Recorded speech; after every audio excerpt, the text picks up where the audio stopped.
Hi friends, இன்றைக்கி நம்ம மிளகு சாதம் உருளைக்கிழங்கு வறுவல் பண்ண போகிறோம். நம்ம உருளைக்கிழங்கு வறுவலுக்கு ஃபஸ்ட் ரெடி பண்ணிக்கலாம். எண்ணெய் சேர்த்தாச்சு, கடுகு உளுத்தம் பருப்பு சேர்த்துக்கலாம்.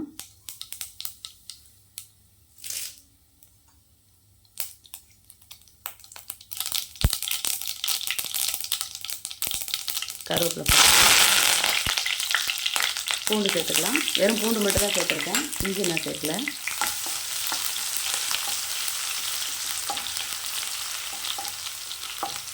அடுப்பை கம்மியாக வச்சுக்கோங்க. வரமிளகாய் தூள் சேர்த்துக்கலாம். கொஞ்சம் கரம் மசாலா சேர்த்துக்கலாம். தேவையான அளவு உப்பு எடுத்துக்கோங்க. மஞ்சள் பொடி சேர்த்துக்கலாம்.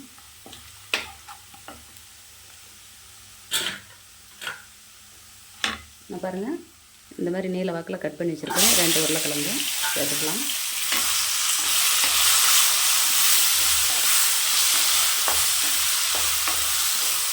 இந்த எண்ணெயிலே தான் நம்ம வறுக்கணும், நீங்கள் தண்ணி சேர்க்க போகிறதில்ல. நான் பெரிய உருளைக்கிழங்கா 2 எடுத்துருக்கேன்.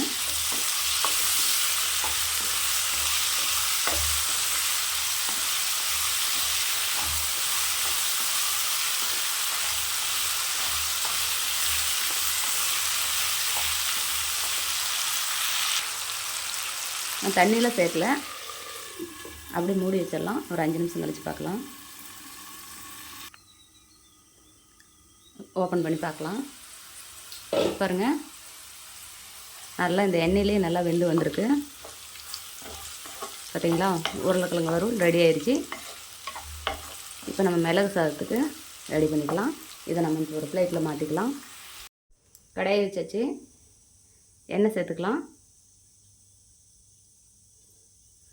எண்ணெய் காயட்டும். அதுங்காட்டியும் ஜீரகம் ஒரு மிக்ஸி ஜாரில் போட்டுக்கலாம். மிளகு 3 வரமிளகா மட்டும் சேர்த்துக்கலாம். பாருங்கள், 3 வரமிளகா. இதை இப்போ நம்ம பொடி பண்ணிட்டு வந்துடலாம். எண்ணெய் சூடாயிடுச்சு, கடுகு சேர்த்துக்கலாம்.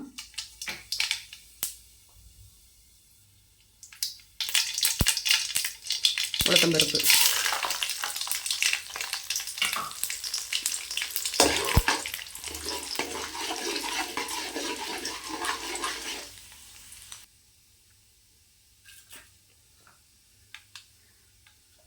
பூண்டு பாருங்கள், இந்த மாதிரி கட் பண்ணி சின்ன சின்னதாக இந்த மாதிரி கட் பண்ணி வச்சுக்கோங்க. இப்போ முந்திரி சேர்த்துக்கலாம்.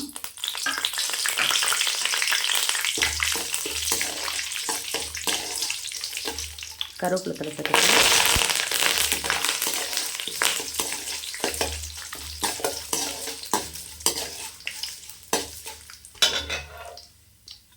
பூண்டு சேர்த்துக்கலாம்.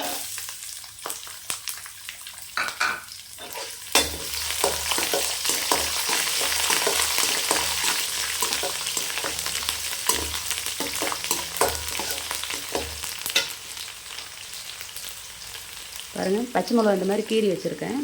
இந்த மாதிரி கீரி இருக்கேன், சேர்த்துக்கலாம். முழு பச்சை மிளகாயை போட்டால் வெடிக்கும், அதனால தான் கீரி சேர்த்துருக்கேன். இது நல்லா வதங்கி வரட்டும்.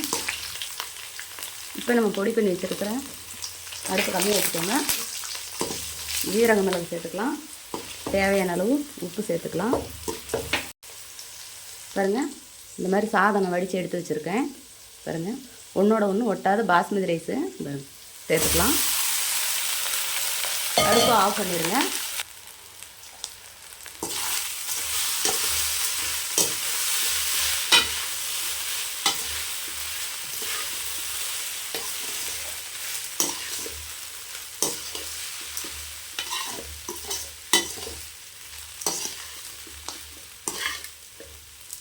பாருங்கள், சோறு ஒன்றோட ஒன்று ஒட்டாமல் வந்திருக்கு.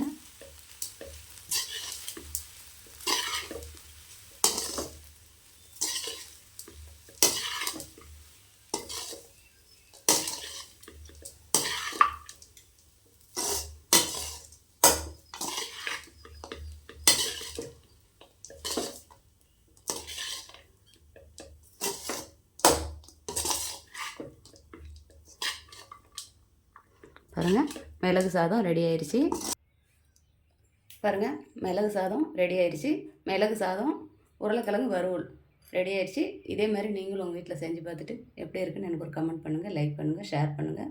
ஒரு சப்ஸ்கிரைப் பண்ணிடுங்க.